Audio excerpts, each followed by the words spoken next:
field of autism. Now you can ask her questions on Ask Dr. Doreen.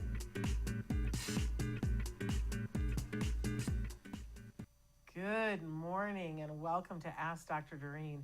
I'm Shannon Penrod, and look who we're here with live. Hi, everyone. What is today's date? Is it the 5th of August? I think so. Chris is saying it's the 5th. 5th of August, 2025. We are live right now. Shocking, I know, because we have not been here in a minute. I've been on the road and sick. You can hear it a little bit in my voice. When am I not sick anymore? Just put a drool bag on me and put me out to pasture. So bad. And anytime I fly, forget it. Yeah. And I wear a mask when I fly. I'm the only person on the plane with a mask. And what does that tell me? Get it. Maybe I need to ditch the mask. But in any case, I'm here. I'm still breathing. The rumors of my death have been greatly exaggerated. Excited to be here and grateful to be back in sunny California and here with you. Yes. Our timing also. Like, I haven't been in LA, and you've been we just haven't had the opportunity to be here together. And I was trying to coordinate it so that I would be gone when you were gone, and then I just marfed it all up. It was just not my finest hour. Not at all. But thrilled to be here. Good to be here. And we're live, which means you guys can be writing in right now and having conversations with us. If it's your first time for some reason, and I'm just going to do a shout out right now to Rosie O'Donnell. Rosie, been watching you on TikTok. Hope you're watching. But if it's your first time watching, Dr. Granpeesheh, oh my gosh, what an expert in the field of autism. How grateful should we all be for her? And I know that so many of us really are, because I've always said that you can see around corners. You've seen things before they come.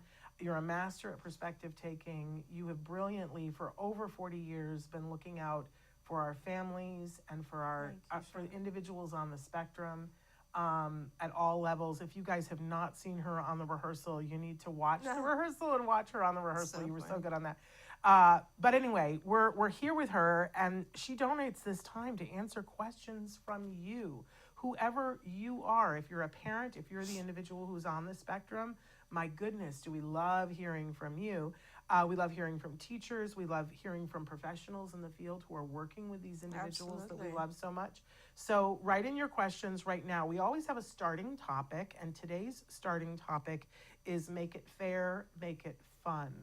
I know that there is such controversy about ABA in the world, and there's a lot of people who are very skeptical about ABA because there's a lot of negative things said about ABA. And recently, this whole thing came to head where people were talking about assent.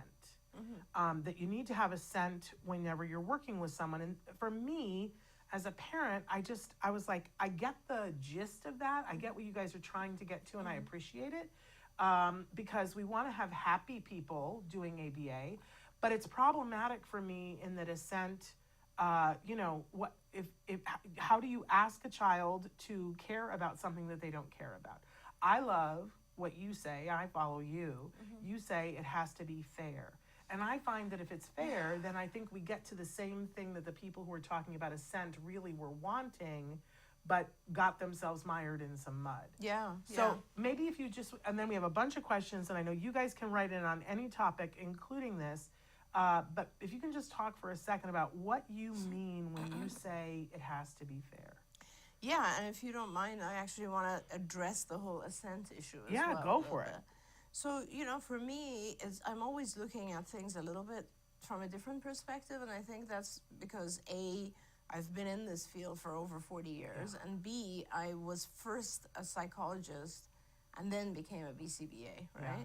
So, kind of together, but the BCBA the BACB didn't even exist when we were studying. So,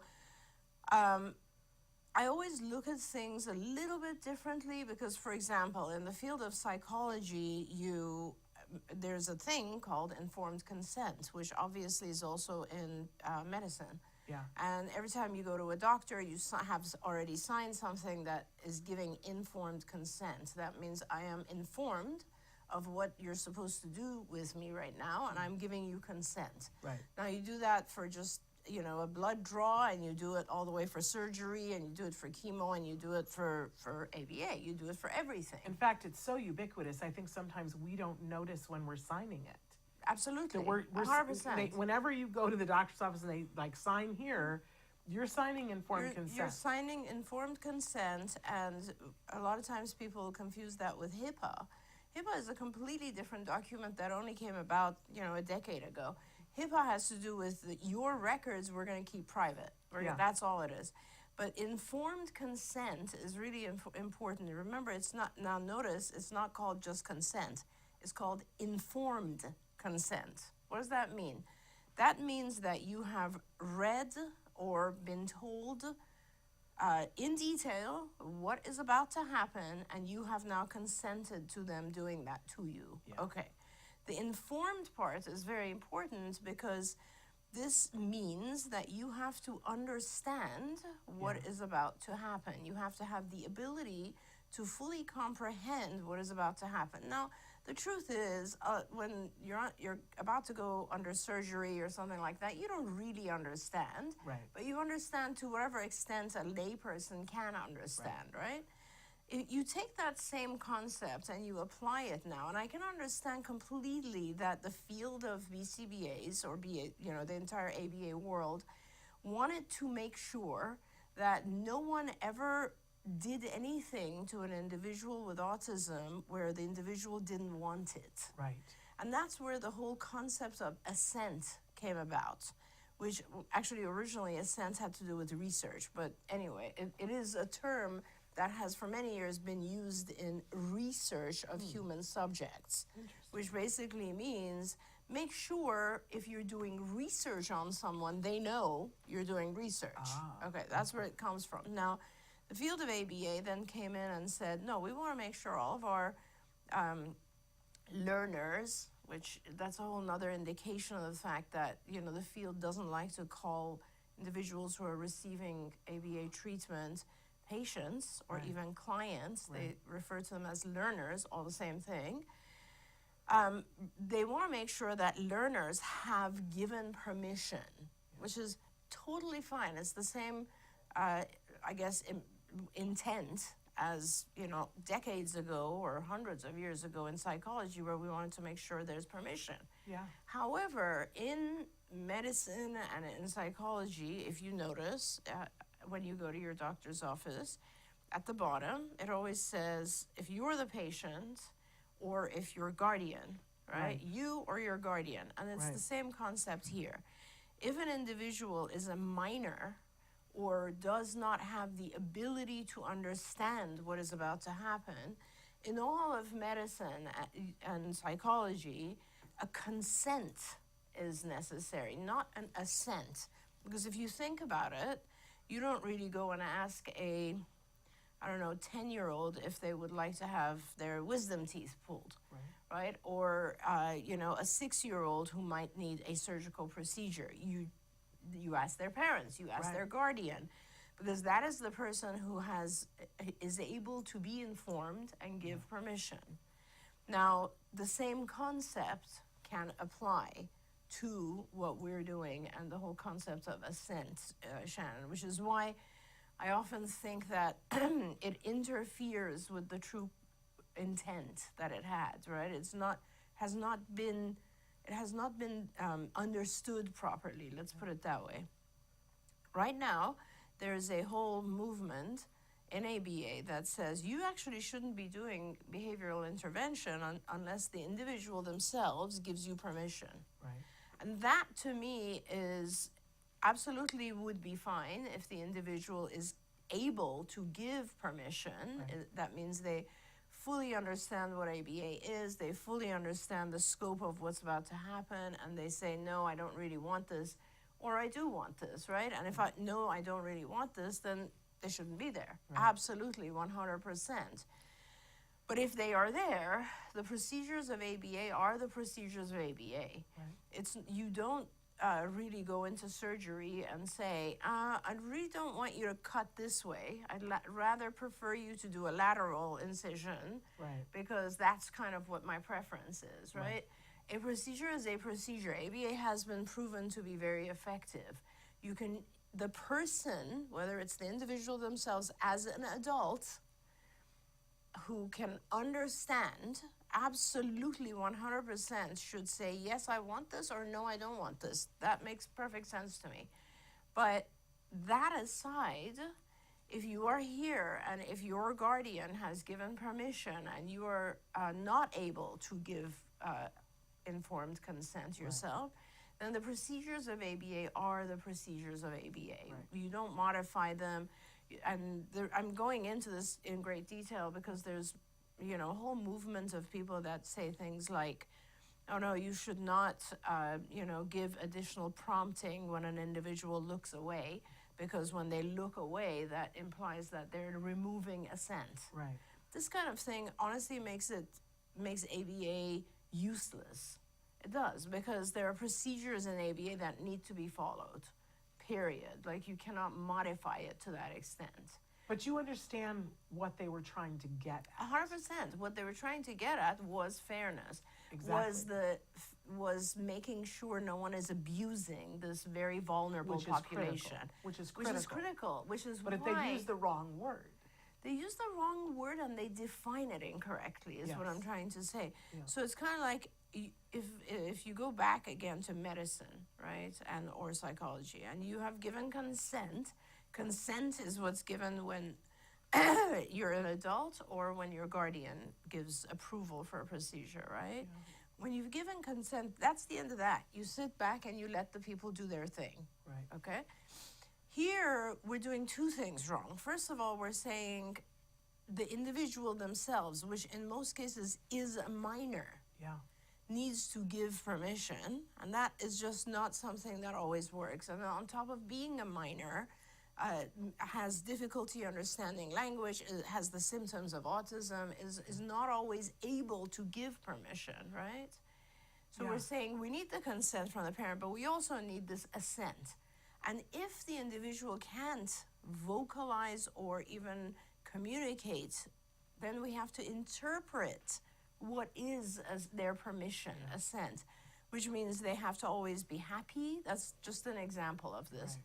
And you are not always happy when you're in the middle of behavior change. Right. All of us, every single one of us, when you wake up in the morning and you tell yourself, oh, today I gotta go to work and then I have to work out and I have to do this and that other thing, you are regulating yourself. You're not necessarily giving a body image or a facial expression of happiness. Do you know what I mean? So it is impossible to really read assent. It is impossible to say, oh, if I'm withholding a reinforcer because this individual right now hit the person next to them and they're not happy about it, so I should stop because they've removed their permission. Yeah. This kind of stuff starts to really modify the entire intervention. And I always speak the truth, right? That's right. I'm not trying to make ABA anything it isn't. Right. It's in some cases, sometimes some phases of it are hard. Yeah. Because you're teaching the individual a new way of communication. You're teaching them they cannot have everything they want when they tantrum, as an example. They must use some form of acceptable communication to gain what they want. Those types of things are not going to be things where you can see the individual's facial expression approving of it, right? So it's a little bit confusing. I hope I didn't confuse the listeners, but I want to be very honest about it. Right. I feel like the intent was to protect this vulnerable population, and it has just come across incorrectly, and it is causing issues within the field because... Very much so. You know, and the real issue goes back, sorry, Shannon, now roundabouts, but it goes all the way back to how do we make sure it's fair? Because I have the opportunity sometimes to be speaking to people, and assent always comes up. Yes. And I say to them, you know, my mentor is the great Dr. Doreen Granpeesheh, and she says it has to be fair, and let's talk about the difference. Because for me as a parent, I'm not a BCBA, I'm not even a behavior technician, but I can think of the myriads of examples that I went through with my child and the myriads of examples that I see with other parents. And assent gets sticky. Mm-hmm. And what can end up happening is you get paralyzed, and a lot of times I see people choosing not to teach. Exactly. And to me, that's a civil rights issue. That's a good way to look at it, Shannon. I look at it from the perspective of if you react to the individual's, let's say, facial expression or body posture and so on, you may actually do the opposite of what you're supposed to be doing in ABA, and you may therefore be rewarding challenging behavior. Absolutely. And that is to the detriment of the individual. It's like you are teaching them that anytime they don't want anything, they should hit. Yeah. And that's going to be very, very detrimental to their life. That the whole purpose of ABA is to help make the individual's life better. Yes. And how do you do that? You teach them skills that allow them to enter the social world. That's all. And I just had an epiphany, because I just said, well, as a parent, I see this, and parent to parent, but also I'm putting it through the filter as a former teacher. There you go. And when I was standing in front of a classroom of students, I have a job to do, and my job is to teach them. And they don't walk in the door and go, hey, I'm ready to learn. Exactly. Like, bring it to me. I'm here, just lay it on me. I have to help them to be ready to receive. Right. I have to make it fair. Right. And you have to make it fair, and even beyond fair, to some, wherever possible, enjoyable. Exactly. That's why the title today is Make It Fun, Make It Fair. There you go. Yeah. There you go. And so going back to that subject, it's really, I think, in my mind, the best way to talk about it is to go to the concept of just behavior change, right? How do we change behavior? And this goes all the way back past Skinner, all the way back to Thorndike, and the concept of just the power of reinforcement, right? And reinforcement is, right now we define reinforcement as something that increases behavior, that changes behavior. But when you look at ABA, you look at the whole field of behavior analysis, essentially what we're saying is that any behavior can be changed by modifying the things that happen before it and the things that happen after it, okay? The things that happen before it are called antecedents. The things that happen after it are called consequences. You modify these two things and you can modify behavior. How do you modify these two things? So let's say you want to change a behavior that is, I hit my friend when I want a toy. Okay, that's the behavior. What are some things we can do? Antecedent management would be things like, make sure this individual is never really alone with a friend who has a tangible item that they want. You're changing things before they happen, so that you are preventing it from even happening. Consequence manipulation is something like, well, if the individual hits their friend, you make sure that they don't get that tangible item that they were trying to get. Right. Instead, you teach the individual to ask, to share the tangible item, the toy. Can I please play with it too? Or even just pointing to an icon. Any form of communication that is more appropriate than hitting. Yeah. Okay. So that's an example of how you manipulate consequences and you manipulate antecedents. Now, if that scenario you change the behavior, if you do that repeatedly, this individual learns, oh, every time I hit, I don't get access to this toy. Right. This is not an effective form of communication. What I should actually do is ask. That's all they want. Fine, I'll ask. Now, what have you done? You've done two things. You've taught this individual that hitting doesn't get you anywhere, and that communicating does. Both of those things are highly valuable to this individual fitting into society, okay? And that is the whole, in a nutshell, all ABA is about, is helping you fit into society. Now, if what you're doing on this end, like the consequences of manipulation, are too difficult, and they can be too difficult in lots of different reasons. For example, you could be drilling an individual who's 3 years old and you could be doing it for 8 hours a day. That isn't fair. It isn't. Right?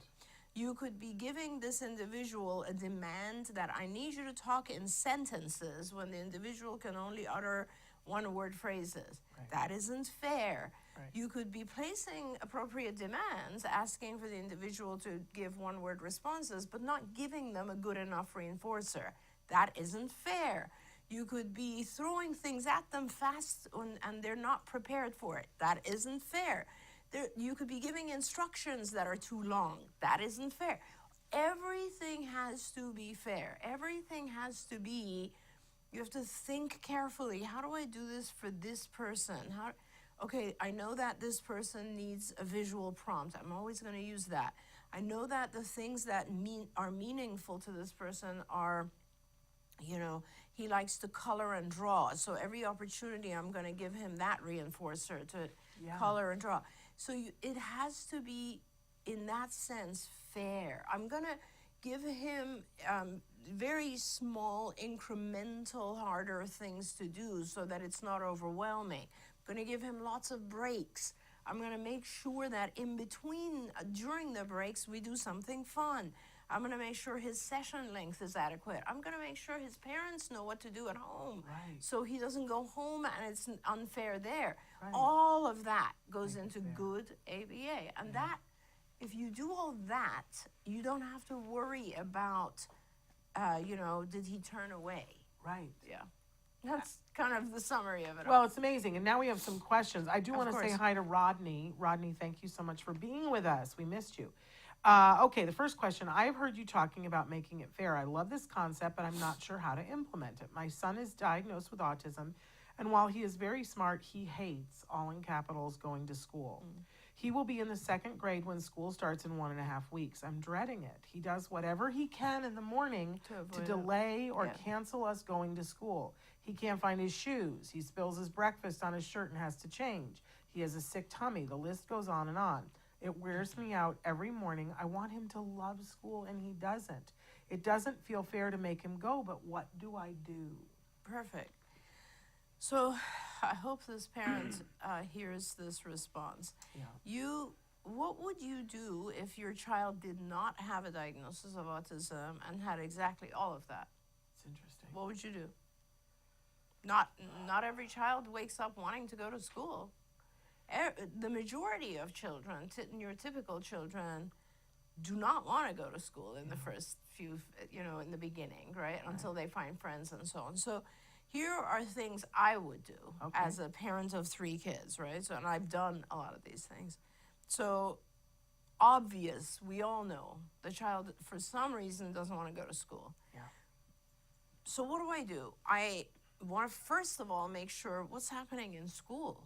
Right? What is happening that might be frightening my child or causing my child to be unhappy here? So I'm going to do observations. I'm going to go talk to the teachers. I'm going to figure out ways to find out his entire schedule.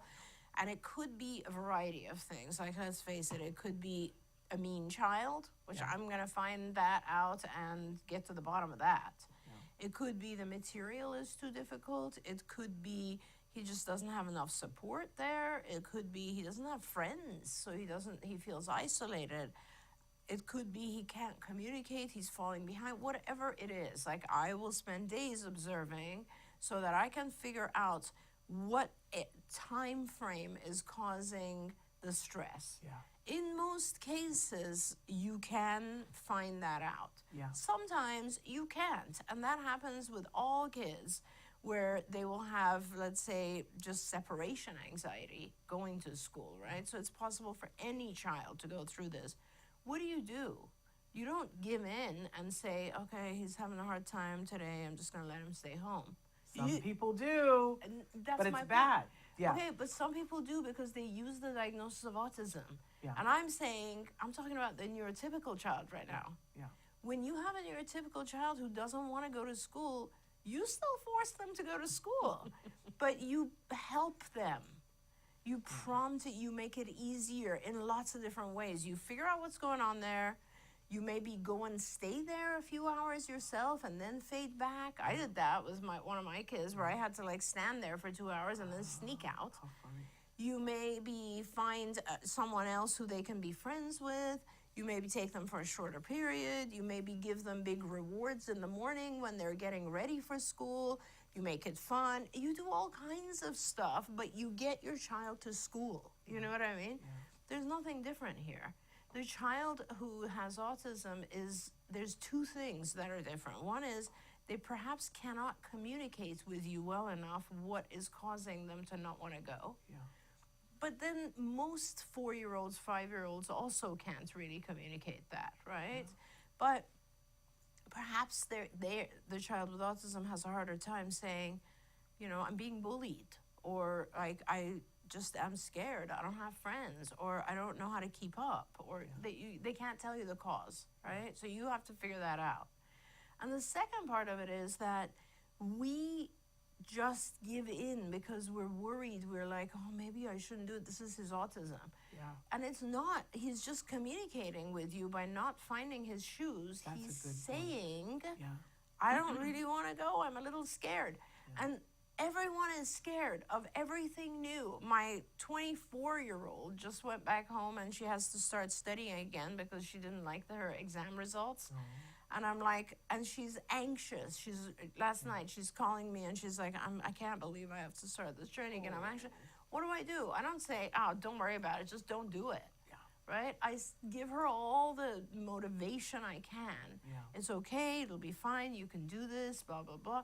We do that. That's what you do. It's the same exact thing. Yeah. It doesn't matter that the child has a diagnosis. If there are certain things they have to adhere to, make it easy as possible. Make it as positive as possible. You do that. And then prompt them, help them, shape it so that they do succeed. I just realized something, though. Yeah. Most of us aren't psychologists and weren't raised by psychologists. This is true. So when you, like, I know people who have neurotypical children who don't send them to school when they don't, like, I know that. And I was thinking, because since I've never sent a neurotypical child to school that was mine, I was thinking about when I was in 4th grade. Yeah. And I just started not wanting to go to school. Okay. And it took my mother the entire year to get you back I was a fully verbal child, Yeah. but it took the entire year for her to ask the question. Why? And I said, because I get the bus that we had to go on the way to school would go to pick up all the kids out in the rural area, and she in order to get us all there in time, she would go like 75 miles an hour over hills, and I would get car sick. There and you go. I would clutch the back of the seat and just be like, oh my God, we're gonna die. I'm the person who gets sick on the tram going into Disneyland. So, I'm so reactive. I get car sick on a stationary bicycle. I just am not a person meant to move. Yeah, I know you have vertigo issues. But, it took her but by that time, I had already learned when you're home, you get to do so many more fun things. So I don't want to go. So it was a pattern, that was hard. Yeah. But my mother, by the time I went to 5th grade, Yeah. our bus route didn't pick up the rural kids, and it was no longer a problem. But my point is, all the things that you just said to do, we wouldn't have known to do. But you detailed for us all the things that we can do. Well, Make it fun. That's ABA, right? ABA is always, there's always the same rules. It's like, make it simpler. Like it starts with that, right? Which if you just make it simpler, if you turn that into ABA terminology, that means do a task analysis. Right. Use prompting. Yeah. Keep your SD short. These are all make it simpler. Yes. And then reward a lot. Yes. Right? So that's all it is. It's make it easier and simpler, cut it up in little chunks, and reward. That's all it is. And I will say, we've done a couple of, I do the parent-to-parent sometimes on Autism Live. We've done a couple about back to school. I don't know if we're going to have time in the next week and a half to do one, but we've done them before. And one of the things that I see a lot of families do is having a ritual the first week of school or the first day of school. Oh, yeah. Big reward. Oh, yeah. We always went directly to the arcade after the first day. I have friends that they serve breakfast for dinner, which is a big deal in their house. Right. Something that makes, and we always make the first day sparkly with new clothes. In Europe, different countries have different celebrations for the first day of school. Yes. So, like in Germany, you get this thing which looks like a cone, like an ice cream cone.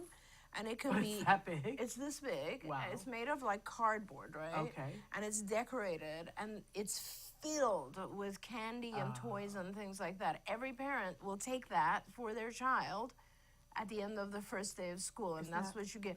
So this is like, there's so many cultural things like that where you basically celebrate the child, which is the reinforcer. That's the reinforcer. Yes. So it's kind of like just make it easy and make a positive big deal about it. Yeah. And you know, I don't want to take away from the fact that sometimes our kids, like I'm imagining the most severe scenario, obviously, which is like this is the first time the child is going on a bus. That's as an example. Yeah. So when I say make it easy, it could involve a lot of different steps, right? That means this parent, before school started, would have had to expose their child to even going up the stairs of a bus, sitting on a bus, doing something fun on a bus. Like, sometimes for our kids, it takes a lot to make it easy. Yes, that's true. I don't want to take away from that, because it is a lot of work for parents to, you know, I remember when my kids were young and they hated going to the pediatrician, obviously, because every time you go to the pediatrician, you get some sort of injection. Right. So I had made it a thing where every single time after the pediatrician's office, we'd go down to the store. Right. You know, there's always a store in the medical building. And we'd buy each of them some sort of something, right? So they actually kind of looked forward to going to the pediatrician because of that. Oh, and now at pediatricians, they give stickers or lollipops or something every time you... Jem loved the sticker whenever you would go to see Dr. Yen. It was like, which sticker are you picking? Exactly. And it made it fun. So those are just the basics of how you make it fair and fun. And fun. Right? The more demand, and then this is the fairness part of it. In the beginning, because you assume that it's harder in the beginning, the demand is very low. Yeah. So what you're doing is very simple, very easy, and the reward is very high. Yes. That's the secret, right? And you gradually, as this task, this skill becomes easier and easier, you gradually are increasing demand and you're reducing reward. Why? Because you want to get reward to a level that's in real life. Yeah. So because you want this behavior to maintain forever. Right. Now, if every single time I went to school every day, I expected one of those giant cones filled with candy. It isn't realistic, right? I'd get diabetes from all that candy. Yes. So the bottom line is it can be very high on day one, but gradually I need to reduce this so that by 2 weeks in, the reward is enough. If when you come home, I'm just like, yeah, you had a good day, great. How was it? That kind of thing. So you have to increase demand and reduce reinforcer, but always maintaining a balance of fairness. If the demand is hard, increase the reinforcer. Once it's easy, reduce the reinforcer. Introduce the next thing, increase the reinforcer. It's just, that's what it is. It's that balance, which is the fairness. Yeah. And for everybody who goes, oh, because I see people do this all the time, they go, oh, you're just bribing the child. Right. I just want to say to everybody, though, that is the way our system is. Like, your paycheck is a bribe. If you really 100%, look at it that way, 100%. it really is. That's the way the Behavior world changes, works. yeah. And it's the way the world works. Absolutely. So, absolutely. Sort of, I get it, but kind of get over it. Because unless you're willing to forfeit your paycheck, then, you know. Okay, this one. I think something might be wrong with me. I see other people having fun with their kids, and I just don't know how to. My wife reads to our son, and she makes all these character voices. I try to read to him, but he wants mom because she makes it fun. I don't know how to make fun voices. I just read the story. Is there a class to take or a book to read about how to play with your child if you aren't a creative genius or a former comedy improv performer? That sounds like you. But then fortunately for you, your husband is also fun. Yeah, I mean, he's much more fun than I am, actually, which is hard to believe. But I see a lot of parents who have this problem that they're like, but I don't know how to do that. Yeah, yeah. What advice do you have? That's so hard. I'm just really happy because we've just now, finished a series of videos on our new technology, neurodivergent parenting, which is just amazing. And it teaches things like this, right? It teaches how to connect. There's actually a whole program called How to Connect with Your Child. Yeah. I guess the feedback that I would have for this parent is you don't have to be your wife. There are other ways that you can connect to your child. There are so many different things that could cause a connection. Perhaps your thing is something outside. Maybe it's more physical. Maybe it's rolling or throwing a ball back and forth. Maybe it's going for walks and looking at the flowers. Maybe it's, I don't know, listening to music together, playing a musical instrument, coloring. There's so many other things that you can do to connect. Yeah. It doesn't have to be the same modality. In fact, I discourage parents from trying to really do what the other parent is doing, because it's not real to you. Right. And I have to tell you, it'll be fun for your child when it's fun for you. There we go. And if you're forcing it, it's never going to be fun. Yeah. So you have to do something that's real to you and like meaningful and fun and easy and flowing for you. Now, before people start asking, is there a way for people to get access to the neurodivergent parenting, just if they aren't a part of CARD? Yeah, so there will be by the end of this year. So what we're doing right now is we're rolling it out internally to CARD, as you know, in August. So all of our own parents will have access now, and it's grown. It's pretty big now. It has 50 somewhat programs. Wow. And then after we've done that, we're going to offer it to all of the families who are on skills. Okay. Because we do have that platform, right? Absolutely. So that's our next rollout. I think that's in October. Okay. And then all we're doing is adding features for external, so parents outside can access it. That'll be next year. Okay. Well, it's amazing, it's only you guys. 4 months from the end of the year, if you can believe that. No, I can't. No, please. Okay, Dr. D, thank you for all you do. I have a question about making it fair. My teenager doesn't see the point of bathing. Sometimes I can't bear to sit next to him in the car. I worry about what the kids at school think and say. I need him to bathe regularly and not just stand in the shower. He needs to scrub. How can I get him to do that and make it fair? And they said, God bless you. Yes. Oh, sometimes we forget that the natural reinforcers that come in life are not meaningful to our kids. Yeah. So the natural reinforcer of bathing, what are those for typical individuals? One is... It just feels so good afterwards. Okay, so there you go. It feels good to you. Yeah. Right. It's relaxing.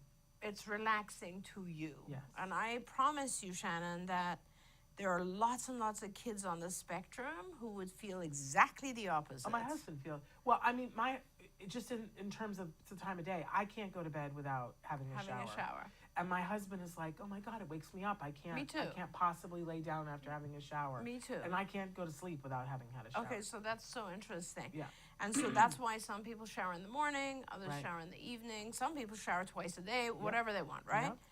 And it also has a lot to do with, like, what's in your shower, right? Well, that's true. It's funny because I was just in New York, and we stay at this hotel where their shower is the most insane experience I've ever had. Like, it's so strong that it's like a head massage. Oh, it's like a head massage. So you just never want to exit the shower. You just want to stand there. We fight over who's going to shower on.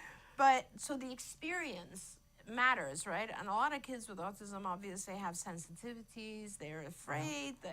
One of the things we don't think about is the echo sound in a bathroom. There's so much stuff that we don't think about that is disturbing to our kids. Okay, so the natural reinforcers, the feeling of being relaxed, the feeling of being clean, the feeling of other people thinking you smell good, whatever it is, those things don't have any meaning for our kids. So you have to put an unnatural reinforcer at the end of that activity. You have to put some other type of reinforcer, and don't fight it. So if you shower, you will get your most favorite food reinforcer. You will get your most favorite activity at the end of this week. You will get some sort of reinforcer so that the person starts to associate this activity. This activity gets me the thing I want. Yeah. When I do this activity, I get 30 minutes on the iPad right afterwards. Right. This is a very cool activity. The reinforcer doesn't have to happen inside the activity. That's natural reinforcers. Yeah. They occur as you're doing the activity. Yeah. But reinforcers can also occur right after. And these can be things that don't normally happen, but you can make them happen. Yeah. You can give the individual 30 minutes of their favorite activity after showering. Now, But maybe a smell check, because this person apparently will stand in the shower, but there's no washing happening. right. So it's not even a smell check. It's this is how you make it easier. Okay. So there have to be 3 steps. Okay. So put the steps on the wall. You have to do this and this and this. You have to get wet and wash yourself. Yeah. Maybe now you buy a body wash that smells so good that the individual actually wants to Yeah. wash Let themselves with let it. them pick it. Correct. And then the reinforcer doesn't depend on showering. The reinforcer depends on scrubbing yourself. Yeah. The one thing they don't do. You know Right. what I mean? Exactly. All you have to do is just reinforce that thing. And you could also say, you have to have all 3 elements before you get the reinforcer. Yeah. But again, remember to make it fair, which means easy, modeling, step-by-step, reinforcer for each one. Maybe if they do this, they can get their iPad. If they do that, they can get a snack too. They do this, they get a reward from you. You know what I mean? Yeah, So totally it's do. just, and don't fight it. Fighting it or telling our kids, you need to do this, that's ineffective. Yeah, jeez, we all spend time there. Yeah. I don't know why, but we do. Okay, my nephew is 6 years old and has autism. He is nonverbal. He is coming to my house for a week to visit without his parents. My sister-in-law is that's having hard. surgery, and I need to make this precious boy feel safe while his mom is in the hospital. I feel terrible. I should have asked this before. I should have made an effort before we had an emergency, but here we are. How can I take a crash course in knowing how to connect with him, communicate with him, keep him safe and happy? Is there a trick? A bag of tricks. Yeah, I mean, I think a lot of the things we just talked about today would be helpful, essentially, which is really try to break things down so that you're able to be on his level, so that you're communicating at a level that is comprehensible for him. If he's nonverbal, perhaps he has a iconic communication system. You want to learn that. It could be an iPad or OG device. It could be PEX. It could be whatever it is. You need to make sure you understand it, because if you don't, he is going to come into an environment where he can't communicate. Yes. That's probably the most important thing. And then structure. I think whenever our kids go into a new environment and they're a little bit lost or feel, anxious because they don't know what's going to happen today, structure helps. So that means structure his day. And maybe put it on a visual calendar or schedule. So first we're going to do this, we're going to have breakfast, blah, blah, blah, a picture of all the breakfast items. Then we're going to go for a walk, and here's where we're going to go, and these are the things we're going to do. Then we're going to sit down and do a craft of some type, and here's a picture of that. You get to choose the craft every day. Then we're going to watch TV. Then we're going to play on the iPad. Then we're going to do something educational. Structure the day. Show him pictures and actually help him sometimes move them around so that he feels a little bit in control. That type of thing, like this picture is next, this is what we're going to do, and also this is what you're going to get. Like infuse the whole day with reinforcers. That kind of thing helps tremendously with kids when they feel anxious because they're in a new environment. And again, it's good that, Shannon, you read the question today, because really it is all about making the child feel like they're in a fair place where the rules are fair and things are, understandable. Everybody understands when things are fair, because what's expected of them and what they get in return are even. They're worth it, right? So that's all the major things that you can do, and that helps.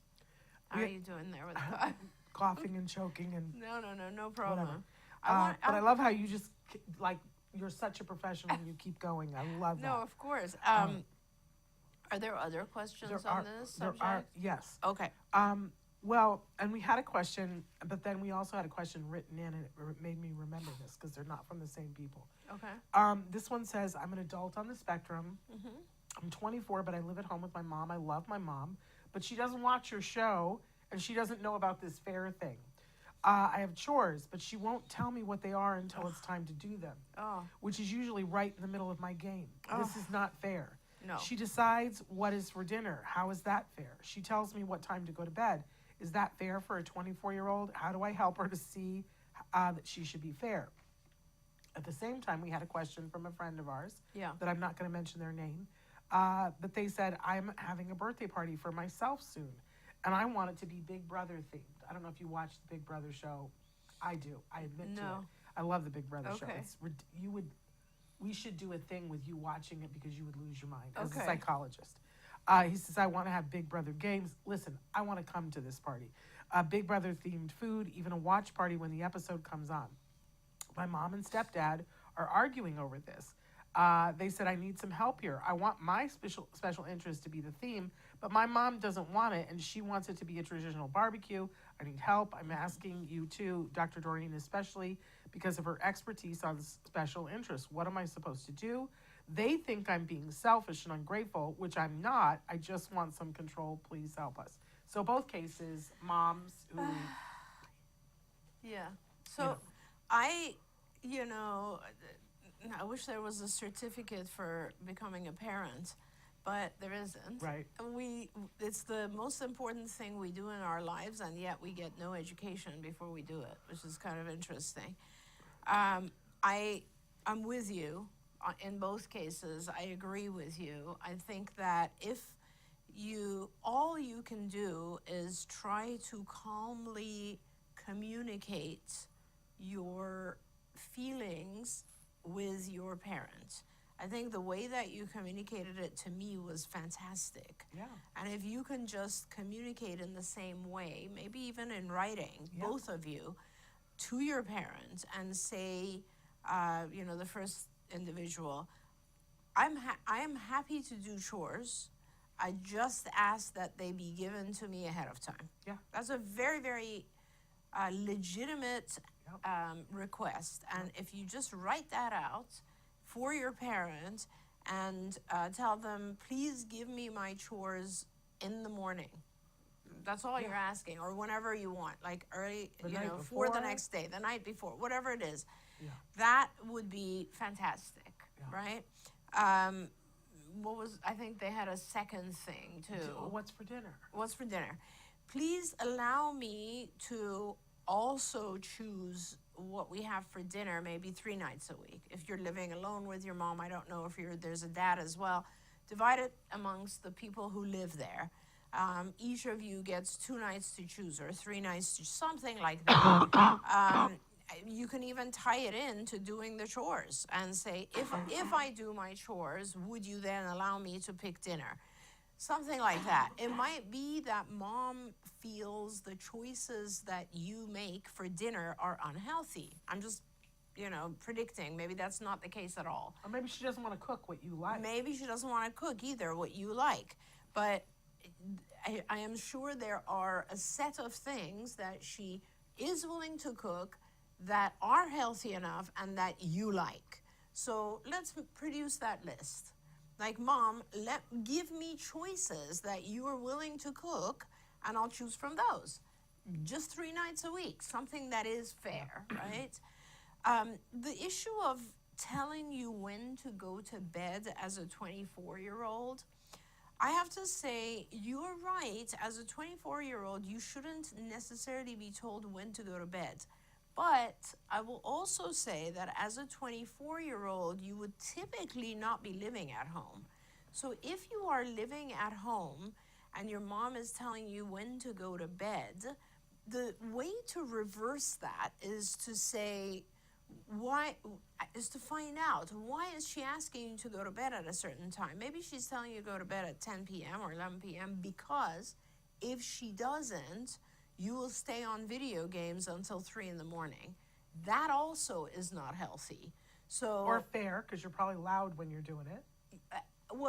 And unfair to her in other ways as well. Right. Even if you're not loud, she is trying to teach you to become an independent adult. and staying up until 3 o'clock is not.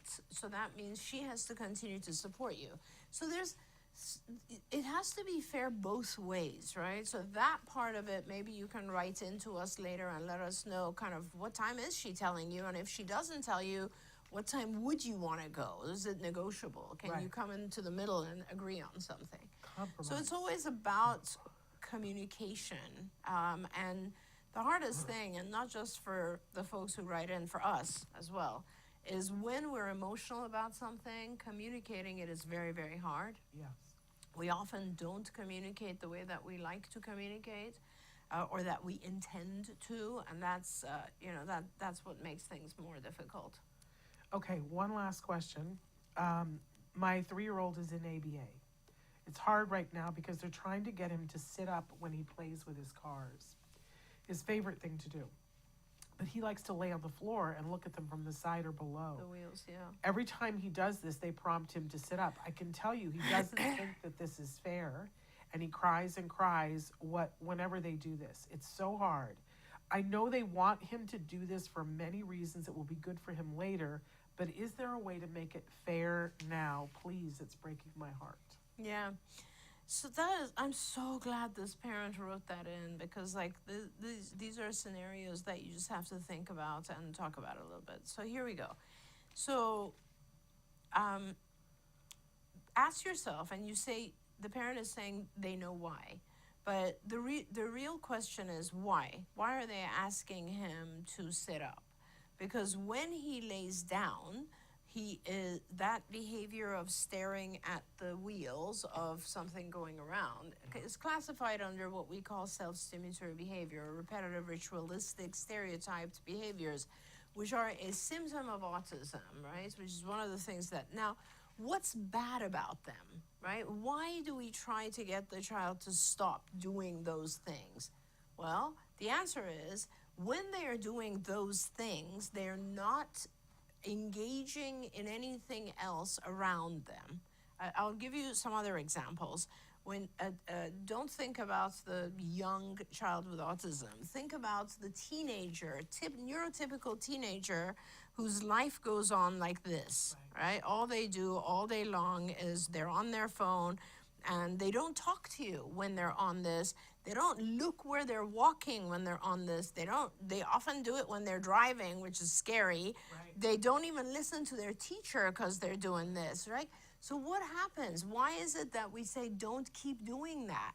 Because they are not aware of their surroundings. They're not engaged in real life. They're not interacting. They're asocial. All of those things are not things we want, whether it's a 3-year-old or a teenager, typically developing or on the spectrum, it doesn't matter. So the real issue here is not about fairness. The issue is short-term reinforcer versus long-term reinforcer, and that's something you always have to think about. This, or whatever it is that the child is doing, is a short-term thing that they're getting, that self-stimulation, right? But in the long term, what you're trying to teach them is, if you stop doing this, you may actually engage with people around you, and you may actually get reward out of that. Right. So that's the goal. Yeah. The goal is to stop doing this, laying on your side and looking at, okay. It's very hard to make friends. It's very hard to make friends. I mean, I want to bring it to the level where it matters. Very hard to make friends if you're playing while you're laying down looking at the wheels. Absolutely. It's very hard to learn anything from your environment if you're laying down looking at the wheels. It's very hard to pay attention to someone calling out, hey, fire, let's get out of here. If you're there's a million reasons why tuning out, which is what we do when we do that, when we do this, we're tuning out. But so that's something we want to reduce and control. So we all agree on that, right? Now, is it hard to do? So let's say I am a teenager, and all my friends and all my everything is on here, whatever. I'm on Instagram, I'm on TikTok, I'm doing this all the time. And my mom doesn't want this for me, and they want me to reduce this to a point where I'm a little bit more aware, because they want me to be safe, be involved in society, etc. The right way to do it is to make it easy, do it slow, and reward it. What did I say? Any new thing that you introduce, you want to make the demand low, the reward high. Right. So what do you do with this child? You don't have to stop them every single time. Right. What you can do is you can say there are times in the course of the day where you are allowed to do this. Yeah. They are every 2 hours, you get 15 minutes of laying on your side and doing this. Right. But when a therapist is here and when we're working, you can't. Right. During that time, I will give you, because now you're holding yourself back, right? And Right. you're sitting up and you're doing it the proper way. I will give you a ton more reward Right. for sitting up and doing it the right way. And at the end of the 2 hour session, it could be less. It could be at the end of the 1 hour, at the end of the 30-minute, whatever works for your child. I'm going to allow you 5 minutes, 10 minutes, 15 minutes of doing this, and I'm going to leave you alone. Right. Right? Just like everyone else. What do? Right. We don't suddenly say, from today, I'm going to Oh, hide thank your you. phone for the rest of the year. Oh. What we do is restrict your phone time to an hour in the afternoon, an hour in the Right. morning, whatever it is. This is about fairness, right? This is about balance. Yes. It's about balance. So you don't have to stop every single time. And if you're going to stop every single time, you better be offering that child another reward. There we go. Because you're taking away a major reward. Remember, self-stimulatory behavior is something the child enjoys. Yes. You're taking it away. So you better be rewarding it with something else. Right. And you better do it slowly. There we go. That's the answer. There we are. And we're out of time. I just thank you so much for putting up problem, with me. of course. Um, And Shannon, can I just say, in one of the upcoming shows, I would really, really love to talk about the word recovery yes. and kind of where we are with that. Let's do that next week. Yep, that All would right. be great. All right. I want to thank all of you for being here with us. We're back doing live shows now.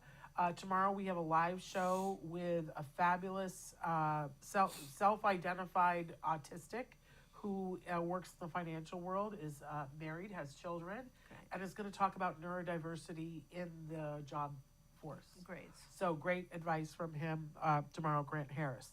We'll be back tomorrow. Until then, have a hug from me and one for your kiddos, and thank you. Always a pleasure, and I hope you feel better. Oh, I'll feel better. But anyway, we'll see you guys tomorrow. Bye-bye for now. Bye, everyone. Don't forget, you can watch Ask Dr. Doreen live every Tuesday morning at 10